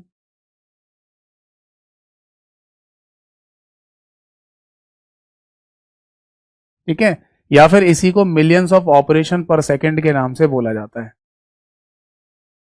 ऑपरेशंस पर सेकंड। तो अगर आपसे पूछा जाए कि किसी कंप्यूटर की स्पीड को किसमें मापते हैं तो मिलियंस ऑफ इंस्ट्रक्शन पर सेकंड या मिलियंस ऑफ ऑपरेशन पर सेकंड कहा जाता है। मिलियंस का मतलब आपको पता होना चाहिए, इसको 10 लाख कहते हैं, है ना? तो मिलियंस यानी कि 10 लाख से भी ज्यादा। तो लाखों में इंस्ट्रक्शन एक सेकंड में हल की जा रही हो, सॉल्व की जा रही हो, तो वो कंप्यूटर की स्पीड कही जाती है। किसी सीपीयू की स्पीड की अगर हम बात करें तो वहां पर ये शब्द आता है HZ, यानी हर्ट्ज। बहुत बेसिक सा बुनियादी क्वेश्चन है और इसका भी आंसर लोग वह गलत टिक करके आते हैं। जैसे कि मैंने देखा कुछ टाइम पहले हरियाणा स्टेट गवर्नमेंट का एग्जाम था, वहां पर भी कुछ लोग इस छोटे से क्वेश्चन का आंसर गलत करके आए। सीपीयू की स्पीड को हर्ट्ज में मापा जाता है, HZ में। हर्ट्ज बेसिकली एक शब्द है जो भौतिकी यानी फिजिक्स में आपने फ्रीक्वेंसी पढ़ी होगी, जिसे हिंदी में आवर्ती कहते हैं। तो फ्रीक्वेंसी या आवर्ती की यूनिट हर्ट्ज में ही मापी जाती है। तो वही सेम शब्द कंप्यूटर के सीपीयू के लिए भी, स्पीड के लिए भी रखा गया है। ठीक है, अब हो सकता है कि इस हर्ट्ज में आपको ऐसे दिखाई दे जैसे कि किलो हर्ट्ज लिखा हो या मेगा हर्ट्ज लिखा हो या फिर गीगा हर्ट्ज शब्द लिखा हो। तो एक ही बात है, क्योंकि स्पीड जैसे जैसे बढ़ेगी हम किलो मेगा गीगा ऐसे शब्दों का इस्तेमाल करना शुरू कर देते हैं। आप बोलेंगे सर किलो मेगा गीगा इनका मतलब क्या होता है, तो इसको भी लिख लीजिए। किलो शब्द का मतलब होता है कंप्यूटर में 2⁻10। एम का मतलब होता है मेगा, और इसका मतलब होता है कंप्यूटर में 2⁻20। और जी का मतलब होता है यहाँ पर गीगा, और गीगा का मतलब है 2⁻30। आपने किलो मेगा गीगा हर्ट्ज ऐसे शब्द शायद ना सुने हो, बट ऐसा तो सुना ही होगा, kilobyte megabyte gigabyte, ये तो सुना ही होगा। तो जो किलो मेगा गीगा शब्द की हम बात करते हैं, वो कंप्यूटर में इस तरीके से मैनेज किए जाते हैं 2 की पावर में। यानी किलो की वैल्यू 2⁻10, मेगा की वैल्यू 2⁻20, गीगा की वैल्यू 2⁻30 के नाम से जानी जाती है। तो खुद देख लो, 2⁻10 ज्यादा होता है या 2⁻30 ज्यादा होता है, तो 2⁻30 ज्यादा होता है। तो इसलिए किलो हर्ट्ज में अगर स्पीड आ रही है तो कम है, मेगा हर्ट्ज में स्पीड आ रही है तो ज्यादा है, और गीगा हर्ट्ज में स्पीड आ रही है तो और ज्यादा है। ठीक है जी। और अगर हम अगला क्वेश्चन देखें कि सुपर कंप्यूटर की स्पीड को किस में मापते हैं, तो इसका सही आंसर है FLOPS। इसे फुल फॉर्म में कहा जाता है फ्लोटिंग पॉइंट ऑपरेशन पर सेकेंड। फ्लोटिंग पॉइंट ऑपरेशन पर सेकेंड। नोट कर लीजिए, ये सारे के सारे क्वेश्चंस एग्जाम में पूछे गए क्वेश्चंस हैं। कोई डाउट है तो बताइए, इस बात को नोट डाउन कीजिए।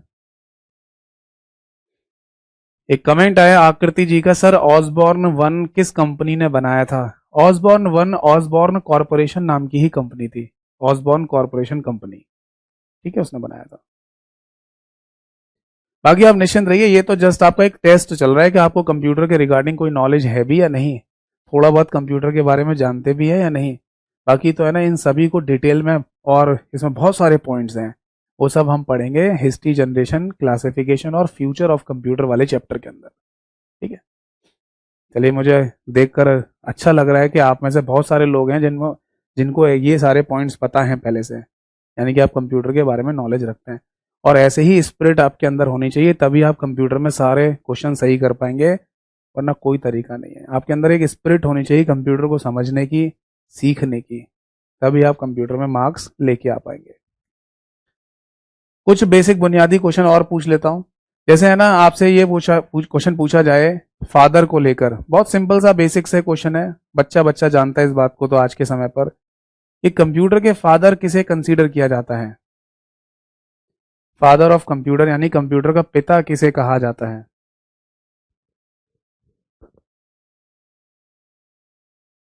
आई थिंक ये बात सभी जानते होंगे, चार्ल्स बेबेज को कहते हैं, यानी कि एक व्यक्ति है जिनका नाम है चार्ल्स बेबेज। मतलब अभी नहीं है, अब तो ये डेथ करके होंगे।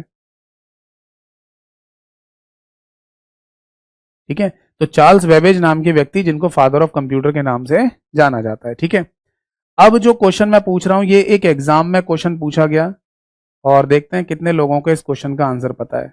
Father of modern computer, modern computer, Hindi में अगर कहा जाए तो बोलेंगे आज के कंप्यूटर का पिता किसे कहते हैं। आज के, यानी आज के समय पर हम जो कंप्यूटर इस्तेमाल कर रहे हैं, उनका पिता या फादर किसे कहा जाता है। देखते हैं कितने लोगों को इसका आंसर पता है। ये स्टेट गवर्नमेंट एग्जाम हुआ था, वहां पूछा था विच of the following is the father of modern computer, यानी इनमें से कौन सा आधुनिक कंप्यूटर का पिता कहा जाता है। चलिए मैं बताता हूं, आप कमेंट सेक्शन में लिखिएगा। इनका नाम है एलन ट्यूरिंग। ठीक है, देखो मैं आपको बता दूं कि अगर हम आज के कंप्यूटर जो इस्तेमाल कर रहे हैं, आधुनिक कंप्यूटर हम इस्तेमाल करते हैं, उनके अंदर एक कॉन्सेप्ट होता है, उनके अंदर एक कॉन्सेप्ट इस्तेमाल किया जा रहा है जिसे ट्यूरिंग मशीन कहते हैं, TURING, ट्यूरिंग मशीन। अब उस ट्यूरिंग मशीन को डेवलप करने वाले व्यक्ति को एलन ट्यूरिंग कहा जाता है, इसलिए आधुनिक कंप्यूटर के पिता एलन ट्यूरिंग को बोला जाता है। एलन ट्यूरिंग है, हाँ बिल्कुल आदर्श, आपने एकदम सही आंसर दिया। चलिए अगला क्वेश्चन मैं पूछता हूं। अगर आपसे कहा जाए कि फादर ऑफ सुपर कंप्यूटर किसे कहा जाता है, सुपर कंप्यूटर का पिता किसे कहते हैं, तो इसका सही आंसर है सेमोर क्रे को। एक व्यक्ति हैं SEYMOURCRAY, सेमोर क्रे नाम के व्यक्ति हैं, जिन्होंने 1975 में यानी कि 1975 में एक कंप्यूटर बनाया जिसका नाम अपने ही नाम पर रखा था, क्रे 1।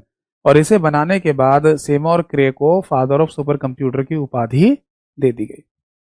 और एक नाम और लिखिए, आज के समय पर जिसका इस्तेमाल करते हुए आप ये क्लास देख पा रहे हैं, आप अपने घर में रजाई में, कंबल में, चादर में लेटे हुए हैं और बेड पर लेट कर आप ये क्लास अटेंड कर रहे हैं, उस टेक्नोलॉजी का नाम है इंटरनेट।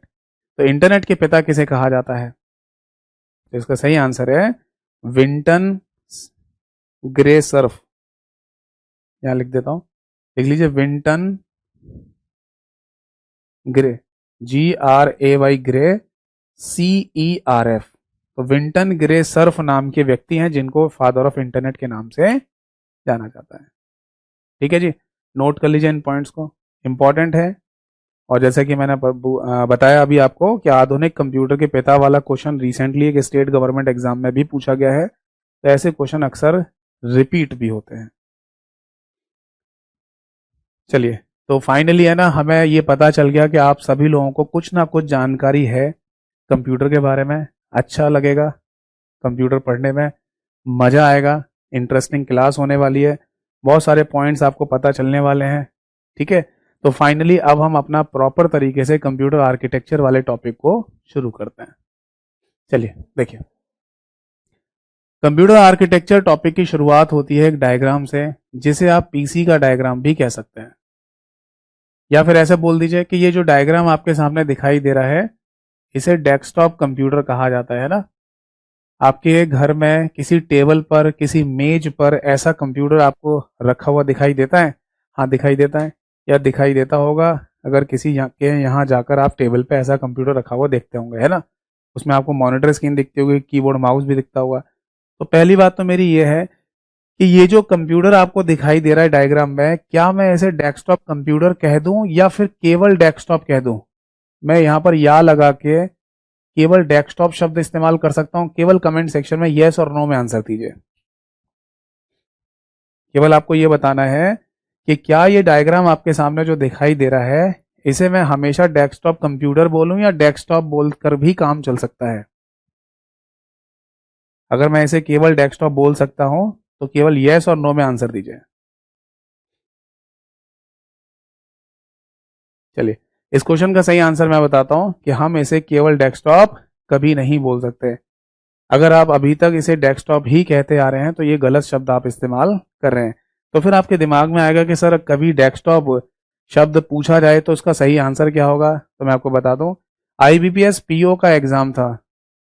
IBPS यानी कि जैसे मैंने बताया था, बैंकिंग में भी कंप्यूटर पूछा जाता है। और अभी रिसेंटली SBI CBO की वैकेंसी निकली हुई थी, 7 नवंबर उसकी लास्ट डेट थी, जिसमें 20 कंप्यूटर के 20 क्वेश्चन आएंगे। तो SBI PO के एग्जाम में ये क्वेश्चन पूछा गया कि which of the following is known as desktop, यानी कि इनमें से डेस्कटॉप किसे कहा जाता है या डेस्कटॉप क्या होता है? तो सही आंसर क्या था? फर्स्ट विजिबल स्क्रीन, यानी कि पहली दिखाई देने वाली, द फर्स्ट विजिबल स्क्रीन। जैसे ही आप कंप्यूटर को ऑन करते हैं और ऑन करते ही जो सबसे पहले स्क्रीन आपको दिखाई देती है, उसी को डेस्कटॉप के नाम से जाना जाता है। सबसे पहली स्क्रीन, देखा आपने भाई? अगर देखो मैं आपको ये बोलूं, ये जो कंप्यूटर आपको है ना, मैं अभी दिखाने जा रहा हूं, देखना जरा, आपको मेरे कंप्यूटर का डेस्कटॉप दिखाई देगा। देखो, मेरे कंप्यूटर की स्क्रीन शेयरिंग आपको दिख रही है। अब जो स्क्रीन आपके सामने आई होगी, ये बेसिकली विंडोज 11 ऑपरेटिंग सिस्टम है जो मेरे कंप्यूटर में डला हुआ है। ठीक है, अब इस विंडोज 11 ऑपरेटिंग सिस्टम को जैसे ही मैं ऑन करता हूं, यानी कि ऐसा बोलिए कि मैं कंप्यूटर को जैसे ही ऑन करता हूं, तो मेरे कंप्यूटर में सबसे पहली स्क्रीन यही दिखाई देती है जो इस समय आपके कंप्यूटर पे आपके स्मार्टफोन पे दिखाई दे रही होगी, है या नहीं? इसी को डेस्कटॉप बोलते हैं। यानी अगर मैं ये कहूं, यहां पर दिस पीसी का ये जो आइकन आपको दिख रहा है, ये जो इमेज आपको दिख रही है, ये कहां पर है? डेस्कटॉप पर। ये रिसाइकिल बिन का कुछ डब्बा सा आपको दिख रहा है, ये कहां पर है? डेस्कटॉप पर। ये MS वर्ड की फाइल आपको दिख रही है, कहां पर है? डेस्कटॉप पर। ये एक फोल्डर दिख रहा है HTML के नाम से, कहां पर है? डेस्कटॉप पर। तो इसका मतलब कि जो सबसे पहली स्क्रीन मुझे दिखाई दे रही है, क्या उसी को डेस्कटॉप कहा जा रहा है? जी हाँ।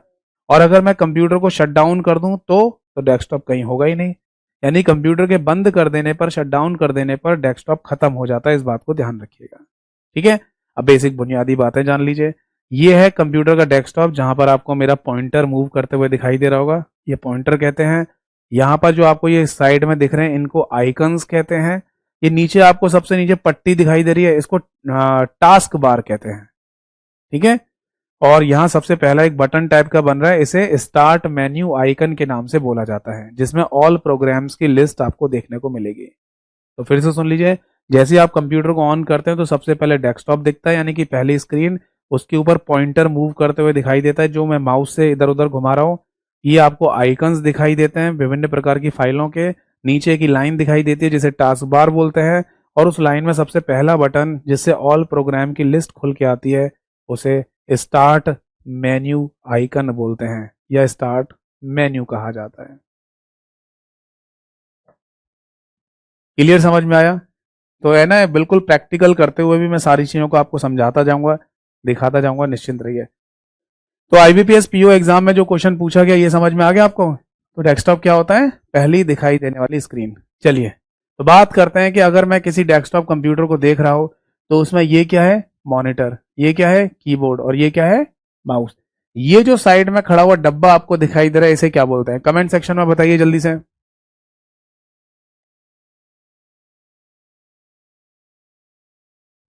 बताइए डब्बा क्या है, जब तक मैं कुछ बातें लिखता हूं यहां पर। देखिए, मॉनिटर को ही डिस्प्ले के नाम से जाना जाता है, या फिर मॉनिटर को वीडीयू भी कह देते हैं, यानी कि विजुअल डिस्प्ले यूनिट। ये सभी एक ही नाम है, ठीक है। के का मतलब कीबोर्ड है, और फिर से एक एम जो लिखा हुआ है उसका मतलब माउस होता है। तो जो साइड में डब्बा खड़ा हुआ आपको दिखाई दे रहा है, उसे क्या बोलते हैं? तो बेटा ध्यान रखिएगा, इस बॉक्स को है ना, बॉक्स जो साइड में दिख रहा है, इसको हम कैबिनेट के नाम से बोल सकते हैं, या फिर हम इसको सिस्टम यूनिट के नाम से बोल सकते हैं, और या फिर एक नाम और भी होता है जो टावर के नाम से लिया जाता है। ये टावर वाला क्वेश्चन भी एक एग्जाम में पूछा गया था, इसलिए मैंने यहाँ पर लिखा है। तो साइड में खड़ा हुआ बॉक्स आपको जो दिख रहा है, इसको कैबिनेट, सिस्टम यूनिट या टावर के नाम से बोला जाता है। आप समझ लीजिए कि क्यों बोलते हैं। देखो बेटा, ये जो डब्बा साइड में खड़ा हुआ आपको दिखाई दे रहा है, इस डब्बे को सबसे पहले कैबिनेट के नाम से ही जाना जाता है। हिंदी में भी इसे कैबिनेट ही बोलेंगे। और ये डब्बा खाली होता है, यानी कि डब्बा बिल्कुल ब्लैंक है, खाली है। जब मार्केट, कई बार पता है आपने सुना होगा कि कुछ लोग है ना कंप्यूटर को खुद से असेंबल कर लेते हैं, मतलब यानी ये डब्बा खरीद के लेके आ जाएंगे, मदरबोर्ड ले आएंगे, माउस कीबोर्ड ले आएंगे, मॉनिटर ले आएंगे, और फाइनली खुद से जोड़ जाड़ के पूरा कंप्यूटर बना लेता है। कई बार ऐसा होता है कि ऐसा ही कंप्यूटर आपको पूरा का पूरा कंपनी देती है बनाकर, सब कुछ सेटअप करके डब्बे में देगी, आप घर पे लाके टेबल पर रख दो, काम करना शुरू कर दो, है ना। तो अगर मान लीजिए कोई अपने आप से कंप्यूटर सेटअप करना चाह रहा है, जिसे कंप्यूटर असेंबल करना कहा जाता है, तो उसमें अगर ये डब्बा अगर कोई लेके आता है, वो भी खाली डब्बा, तो इसे कैबिनेट के नाम से बोला जाएगा। अब इसके अंदर कुछ मशीनरी लगाई जाती है, जैसे कि इस डब्बे के अंदर एक मोस्ट इंपॉर्टेंट हार्डवेयर लगाया जाता है, जिसे मदरबोर्ड कहते हैं। मदरबोर्ड, ये नाम शायद आपने पहले भी सुना होगा, हमारे स्मार्टफोन के अंदर भी होता है मदरबोर्ड, यहाँ पर भी होता है। इसी डब्बे के अंदर है ना एक और हार्डवेयर कंपोनेंट लगाया जाता है इंपॉर्टेंट, जिसे हार्ड डिस्क कहते हैं। और इसी डब्बे के अंदर एक और इंपॉर्टेंट कंपोनेंट लगाया जाता है, जिसे एसएमपीएस कहते हैं, यानी स्विच्ड मोड पावर सप्लाई। इसके अंदर और भी बहुत सारी चीजें होती हैं, जैसे कि इसमें पोर्ट लगाए जाते हैं, इसमें वायर यानी कि तारें लगाई जाती हैं, बहुत सारी चीज लगती हैं। और जब फाइनली इस पूरे डब्बे को सेटअप कर लिया जाता है, बना लिया जाता है, तब हम इस कैबिनेट को सिस्टम यूनिट के नाम से लिख देते हैं या बोल देते हैं। क्या बोलेंगे? System unit. और अगर हम बात करें अमेरिका जैसे देशों की, तो वहां पर इसको टावर के नाम से भी जाना जाता है। स्टेट गवर्नमेंट एग्जाम में ये क्वेश्चन पूछा गया कि इनमें से टावर किसे कहते हैं, तो एक ऑप्शन पे कैबिनेट शब्द लिखा था, और वो सही आंसर था। आप बोलेंगे सर टावर क्यों कह रहे हैं, कोई लॉजिक है इस बात का? हाँ, लॉजिक है। जैसे अगर हम किसी मोबाइल फोन टावर की बात करते हैं, जिससे आपके स्मार्टफोन में सिग्नल्स आ रहे हैं, मोबाइल फोन टावर ऐसे ही तो लगा रहता है कहीं ना कहीं। मान लीजिए इस मोबाइल फोन टावर के पास में एक मोबाइल फोन है, वो टावर से कनेक्टेड है, कोई दूसरा मोबाइल फोन है वो भी इसी टावर से कनेक्टेड है, तीसरा मोबाइल फोन है वो भी इसी टावर से कनेक्टेड है, और इसके पास में कोई चौथा मोबाइल फोन होगा वो भी इसी टावर से कनेक्टेड है। तो इसका सिंपल सा मीन कि इस मोबाइल फोन टावर के आसपास की जो रेंज है उसमें जितने मोबाइल फोन होंगे वो सारे के सारे इसी से कनेक्टेड है या नहीं। तो इसका मतलब कि एक मोबाइल फोन टावर एक सेंट्रल डिवाइस यानी केंद्रीय डिवाइस के रूप में काम कर रहा है। केंद्र में है ना, क्योंकि चारों तरफ जो डिवाइसेज है या फोन है वो इसी से कनेक्टेड है। तो वैसे ही आप समझ लीजिए कि अगर आपको मॉनिटर को कनेक्ट करना है तो इसी से करना पड़ेगा, कीबोर्ड को इसी से कनेक्ट करना पड़ेगा, माउस को इसी से कनेक्ट करना पड़ेगा, पेन ड्राइव को इसी से कनेक्ट करना पड़ेगा, मेमोरी कार्ड को इसी से कनेक्ट करना पड़ेगा, आपको अगर प्रिंटर अटैच करना है तो भी इसी से कनेक्ट करना पड़ेगा। इसका मतलब कि केंद्र में रखी हुई एक डिवाइस के तौर पर यह काम में लिया जा रहा है जिससे आसपास की सारी हार्डवेयर डिवाइस जोड़ी जाएंगी। यस और नो? यस। तो जिस प्रकार से एक मोबाइल फोन टावर काम करता है केंद्र में रहते हुए, सेंटर में रहते हुए, वैसे ही ये डब्बा काम कर रहा है। इसलिए अमेरिकन्स यानी कि अमेरिका में रहने वाले लोग इसको टावर के नाम से बोल देते हैं। जैसे कि मैं देख पा रहा हूं रोहित ने, एपीएस ने और पूजा ने और चित्रा जी ने, 4 लोगों को मैं स्क्रीन पर देख पा रहा हूं जिन्होंने लिखा कि इसे सीपीयू कहते हैं। बेटा अब आप छोटे बच्चे नहीं हो और आप मेरी क्लास में भी आ चुके हो, तो इस बात को ध्यान रखिएगा कि इस डब्बे को कभी भी अब आज के बाद सीपीयू नहीं बोलना। जब हम छोटे छोटे से बच्चे होते हैं या छोटी छोटी किताबें पढ़ते हैं कंप्यूटर की, तो उसमें इसी डब्बे के ऊपर सीपीयू लिख दिया जाता है और ये सही नहीं होता, 100% सही नहीं है। तो फिर आप बोलेंगे सर उन किताबों में लिख क्यों देते हैं सीपीयू? एक्चुअल में होता क्या है कि सीपीयू इसी डब्बे के अंदर होता है और मेन कंपोनेंट या मेन घटक सीपीयू ही है हमारे कंप्यूटर का। यानी सब कुछ हमें सीपीयू के पास ही भेजना होता है। जैसे कि अभी थोड़ी देर पहले मैंने एक डायग्राम बना के आपको दिखाया था कि रैम से, हार्ड डिस्क से सबसे डेटा सीपीयू के पास पहुंच रहा है, तभी जाके मॉनिटर स्क्रीन पर हमें आउटपुट मिलता है या नहीं? तो मोटे मोटे तौर पर कि हमारे कंप्यूटर का जो मेन घटक है, मेन कंपोनेंट है, वो सीपीयू है। और वो कहाँ पे था? इसके अंदर। तो छोटे छोटे बच्चों को सिखाना था कि सीपीयू नाम की एक मेन डिवाइस होती है कंप्यूटर में, वो इस डब्बे के अंदर है, तो उन्होंने यहीं पे सीपीयू लिख दिया। ठीक है, तो अब इस बात को ध्यान रखिएगा कि आप मेरी क्लास में आ गए हैं और अब आप बड़े भी हो गए हैं, तो इस डब्बे को सीपीयू ना कहिए। कैबिनेट कहिए चलेगा, सिस्टम यूनिट कहिए चलेगा, और टावर कहिए तो भी चलेगा, बट सीपीयू नहीं बोलेंगे इस डब्बे को। ठीक है जी, तो आप ये पॉइंट नोट डाउन कर लीजिए। इस डायग्राम को बनाना है तो बना लीजिए। ठीक है, तो देखिए इस डब्बे के अंदर हम आगे जैसे जैसे क्लासेस हमारी आगे बढ़ती जाएंगी, हम ये भी जानेंगे कि एक्चुअल में मदरबोर्ड होता क्या है, मदरबोर्ड के ऊपर कहाँ क्या चीजें लगी हुई हैं। मैं वैसे बता दूं आपको कि जैसे मैंने बोला ना, सीपीयू यानी कि सेंट्रल प्रोसेसिंग यूनिट इस डब्बे के अंदर होता है। वो सेंट्रल प्रोसेसिंग यूनिट यानी सीपीयू इस मदरबोर्ड के ऊपर लगा होता है और ये मदरबोर्ड इसके अंदर है। ठीक है, हार्ड डिस्क इसके अंदर है, एसएमपीएस इसके अंदर है, पोर्ट वायर इसमें लगे होते हैं, फैन भी लगा होता है, फैन भी इसी के अंदर लगा हुआ है ताकि इसकी गर्मी को वो बाहर भेजता रहे। ठीक है ना, तो ये सारे बहुत सारी चीजें इसके अंदर लगी रहती हैं और जब इसको पूरा कंप्लीट कर देते हैं तब जाके हमारे पास एक नाम आता है, दैट इज सिस्टम यूनिट या टावर भी आप कह सकते हैं। ठीक है जी, तो चलिए फिर एक काम करते हैं, आज की क्लास और आज की सभा को मैं यहीं पर समाप्त कर रहा हूँ। जैसा कि मैंने बोला था कि हमारा पैटर्न क्लास का कुछ इस तरीके से रहेगा कि लगभग 1.25 घंटे की क्लास हम थ्योरेटिकल रखेंगे और लास्ट के 15 मिनट 10 मिनट डाउट सेशन में रखेंगे। क्योंकि जैसे मैंने देखा लोगों के डाउट्स बहुत हो जाते हैं और फिर टाइम पर अगर वो डाउट क्लियर ना हो तो ये भी सही नहीं है। ठीक है, तो अगली क्लास में या नेक्स्ट क्लास में मैं आपको मिलूंगा और उसके आगे के पॉइंट को डिस्कस करूंगा। अब आपका कोई भी डाउट हो तो आप मेरे से पूछ सकते हैं। नोट कर लीजिए इसको।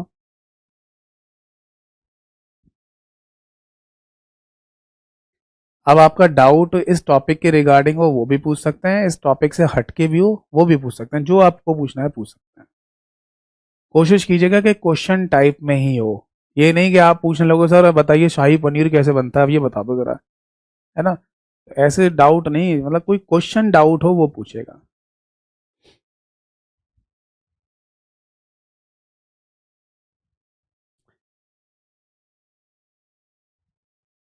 चलिए देखिए, मैं जैसे समझ रहा हूँ कि जनरल डाउट ही आप पूछेंगे, टॉपिक से रिलेटेड, कंप्यूटर से रिलेटेड तो पूछना नहीं है आपको। तो चलिए आज मैं बता दे रहा हूँ, बाकी कोशिश कीजिएगा कि क्लास के लास्ट में जब मैं आपको डाउट सेशन का टाइम दूँ तो डाउट कंप्यूटर के रिगार्डिंग जो हो वो पूछना, ठीक है। आज जो पूछना है पूछ लो। जैसे मनदीप आपने लिखा है यूपी पीसीएल सिलेबस की वीडियो यूट्यूब प्लेलिस्ट में नहीं है, हाँ वो नहीं है, मैं आज कल में बना दूंगा। मैं पूरी कोशिश करूंगा कि आज कल में बन जाए वो। एक्चुअली मैं क्लास बनाना चाह रहा था उसकी, बट वो टाइम की वजह से, कुछ बिजी होने की वजह से नहीं बना पाया, ठीक है। वैसे लास्ट क्लास में मैंने कौन सा सिलेबस डिस्कस किया है? मध्य प्रदेश में आईटीआई टीओ कोपा की जो वैकेंसी है उसका सिलेबस डिस्कस किया था। आकृति ने पूछा है सर पर्सनल कंप्यूटर और पोर्टेबल कंप्यूटर में डिफरेंस क्या है? देखिए बेटा, मैंने आपको बताया कि पोर्टेबल कंप्यूटर का मतलब होता है कि एक ऐसा कंप्यूटर जिसको आप कहीं भी उठा के ले जा सकते हैं। जैसे लैपटॉप है, मुझे ये बताइए लैपटॉप को कहीं भी उठा के ले जा सकते हैं? जी हाँ। नोटबुक को कहीं भी उठा के ले जा सकते हैं? जी हाँ। टैबलेट को? जी हाँ। स्मार्टफोन को? जी हाँ। यानी ऐसी डिवाइसेस, ऐसे कंप्यूटर सिस्टम जिनको आप उठाकर इधर से उधर कहीं भी ले जा सकते हैं, तो वो आपके पोर्टेबल कंप्यूटर कहलाएंगे। और पर्सनल कंप्यूटर की मैं बात करूं तो आपका खुद का कंप्यूटर होना चाहिए, चाहे आप उसे उठा के ले जा पाओ चाहे मत ले जा पाओ। जैसे कि किसी टेबल के ऊपर एक कंप्यूटर जो रखा रहता है, जिसको आप उठा के इधर से उधर रखने में भी थक जाते हैं क्योंकि भारी होता है वो, तो क्या उसे उठाकर यहीं कहीं ऐसे घूमते रहते हो? नहीं। यानी मैं उस टेबल के ऊपर रखे हुए डेस्कटॉप कंप्यूटर की बात कर रहा हूं, तो वो पोर्टेबल नहीं है, उसको उठा के इजीली कहीं नहीं रख सकते, बट वो पर्सनल कंप्यूटर है। तो सीधी सी बात, दोनों में डिफरेंस जान लो कि आपका खुद का कंप्यूटर है तो पर्सनल कंप्यूटर है। अब अंदर पता चलेगा कि वो पोर्टेबल है या नहीं है। तो लैपटॉप, नोटबुक, टैबलेट ये पोर्टेबल हैं, और डेस्कटॉप कंप्यूटर पोर्टेबल नहीं होता। और पूछिए।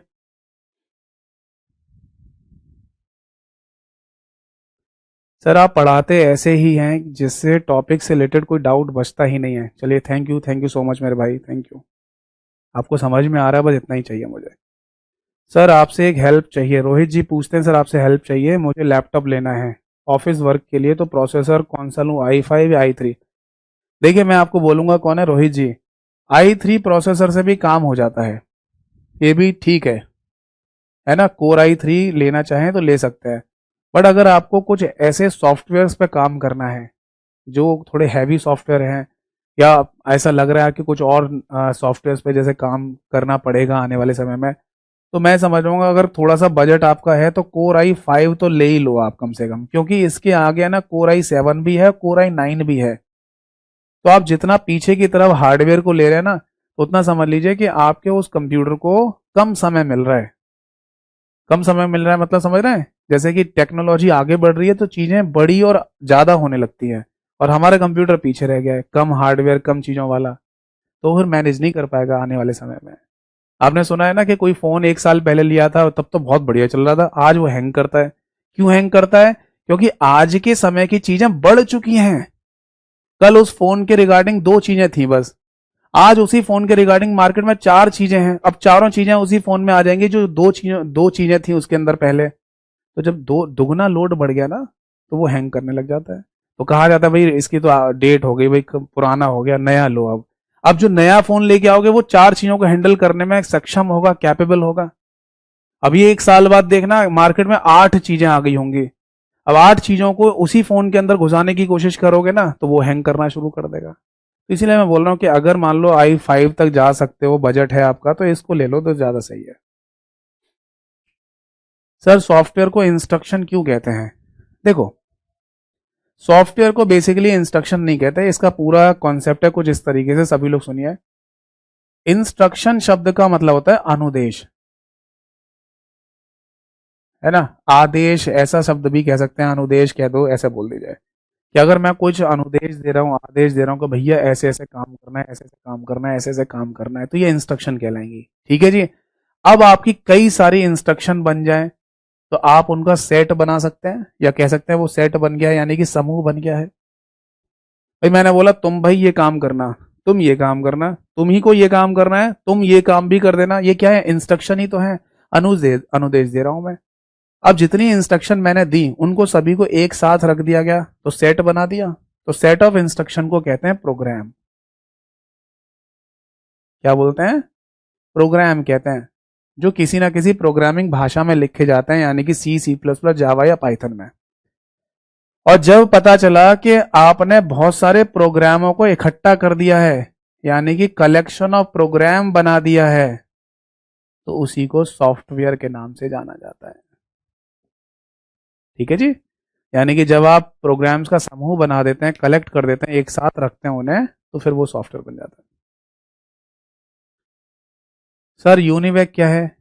पूजा जी, जैसे आपने पूछा है यूनिवैक, बेटा यूनिवैक की फुल फॉर्म है यूनिवर्सल ऑटोमेटिक कंप्यूटर।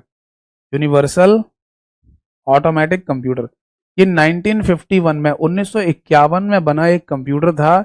और ये कंप्यूटर भी उन्हीं लोगों ने बनाया था जिन्होंने सबसे पहला general purpose digital electronic computer बनाया, और जिन्होंने दुनिया की सबसे पहली कंप्यूटर की कंपनी बनाई 1946 में। उन दोनों व्यक्तियों के नाम थे John Mauchly and J Presper Eckert. John Mauchly and J Presper Eckert, इन दोनों ही व्यक्तियों ने 1951 में एक कंप्यूटर बनाया यूनिवैक के नाम से। और ये यूनिवैक नाम का कंप्यूटर दुनिया का सबसे पहला कॉमर्शियल कंप्यूटर बना। कॉमर्शियल कंप्यूटर समझते हैं? वाणिज्यिक कंप्यूटर। ये भी लिख लेना, जहां पर वो पॉइंट्स मैंने लिखवाए थे वहां पर ये पॉइंट भी लिख लेना चाहो तो, कि दुनिया का सबसे पहला वाणिज्यिक कंप्यूटर। अब वाणिज्यिक कंप्यूटर कहने का मतलब होता है कि कोई भी ऐसा कंप्यूटर जो कोई भी खरीद सकता हो, ले सकता हो, यूज में ला सकता हो। जैसे ये मार्कर है, अब ये मार्कर केवल मैं ही खरीद सकता हूं या कोई भी खरीद सकता है?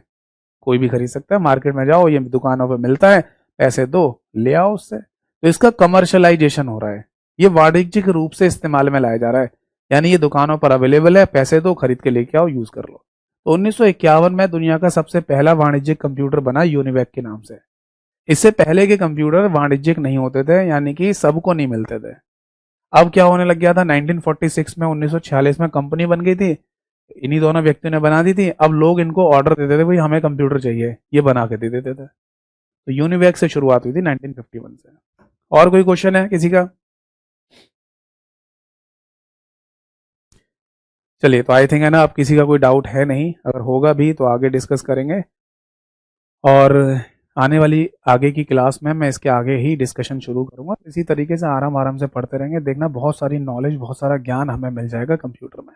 ठीक है, बस पेशेंस रखिए, धैर्य, और मेरे पढ़ाने पर बिलीव करेंगे, तभी बात बनेगी। जाते जाते यही सजेशन दूंगा कि आप सभी लोग कंप्यूटर को मैगी ना समझें, ये 2 मिनट में तैयार होने वाला सब्जेक्ट नहीं है। दूसरी बात कि जो मिक्स एमसीक्यूज की प्रैक्टिस करेगा, सिलेक्शन उसी का होगा। और उतने क्वेश्चन जरूर पढ़िए आपके एग्जाम में जितने आने हो, डेली पढ़िए। आगे की क्लास में मिलेंगे, तब तक के लिए नमस्कार सभी को, जय हिंद, वंदे मातरम।